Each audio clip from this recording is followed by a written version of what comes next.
Right now, an invisible war is being fought for your focus, your peace, and your potential. Every single day, you are bombarded, deadlines pressuring you, notifications demanding your dopamine, the constant, quiet anxiety of wondering if you're doing enough, being enough, or moving fast enough. Most people handle this pressure by redlining. They push through on pure stress until they burn out, snap at the people they care about, or simply freeze up and retreat into cheap distractions. They treat pressure like a threat. But what if you could treat it like an asset? Imagine a sudden crisis hitting you. A massive exam, a chaotic project, a sudden life shift. And instead of your heart racing and your mind fracturing, a strange clarity takes over.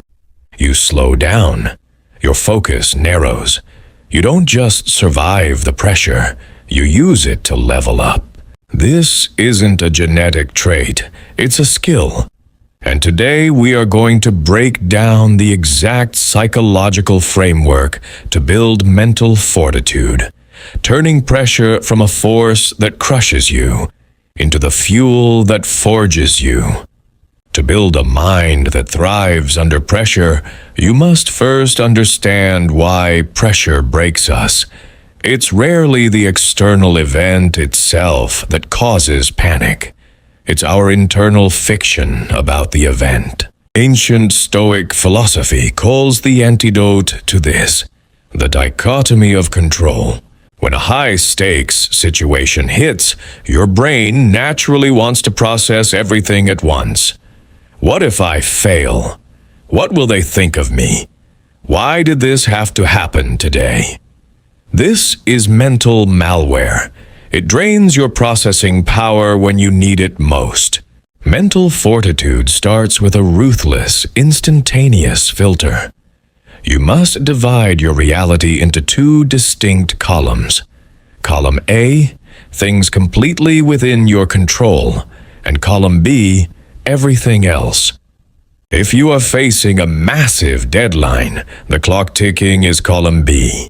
The difficulty of the task is column B. The mood of the people around you is column B. Your next breath, that's column A.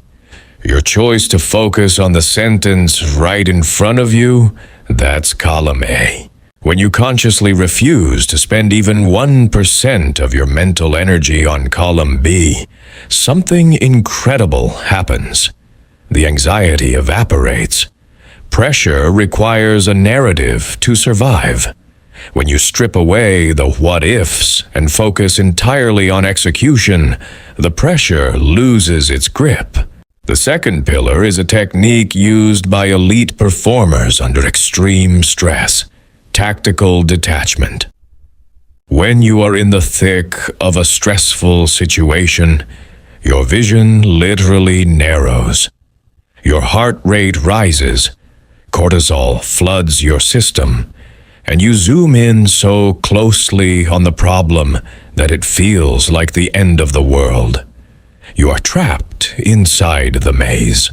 To thrive under pressure, you must learn to step out of your own body and take the 10,000-foot view. The next time you feel that familiar tightening in your chest, pause. Mentally zoom out. See yourself sitting at your desk or standing in that room. View yourself not as a stressed victim, but as a character in a game facing a specific obstacle. Ask yourself a clinical, objective question. What is the most logical next move for this character? By shifting from first-person panic, I am failing, to third-person analysis, the character needs to sort this data next. You break the emotional circuit. You decouple your identity from the stressor. You become an observer of the pressure, rather than its target. Now, let's talk about the mindset shift that separates the amateur from the master. It's the concept of a more fatty not just tolerating the hard times, but loving them. Most self-improvement advice tells you how to avoid stress.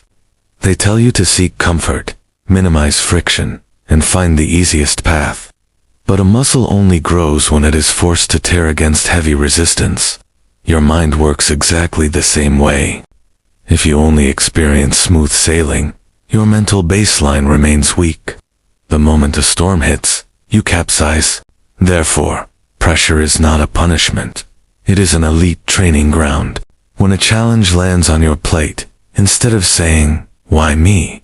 you need to train your brain to instantly say, "Good. This is the weight I need to lift to get stronger." An exam isn't just a test of your memory. It's a test of your composure. A difficult conversation isn't just awkward. It's an arena to practice emotional mastery. When you flip the paradigm, you stop wishing for an easier life, and you start demanding a stronger mind. You begin to seek out the pressure because you know it's the only thing that refines you. Theory is useless without execution. You don't build mental fortitude by watching a video. You build it by changing your behavior when the camera turns off. So, here is your challenge for the next 48 hours.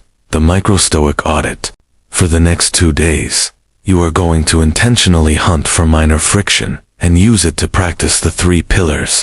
When you step into a freezing cold shower, or when your internet cuts out, or when things get frustrating, filter it. Recognize what you can't control and master your internal reaction. When a wave of procrastination hits you today, detach. Step back, look at yourself objectively, and force the character to do just 5 minutes of work. When things go wrong, say the word "good" out loud, and find the hidden lesson. Treat the next 48 hours like a simulation. Track how many times you wanted to react with frustration, and how many times you chose clarity instead. The world isn't going to get any quieter. The demands on your time, your energy, and your mind are only going to grow. Wishing for the world to slow down is a losing strategy. The only real solution is to become the kind of person who can stand in the middle of the storm and remain completely unmoved. Drop a comment below, confirming that you are taking the 48-hour microstoic challenge.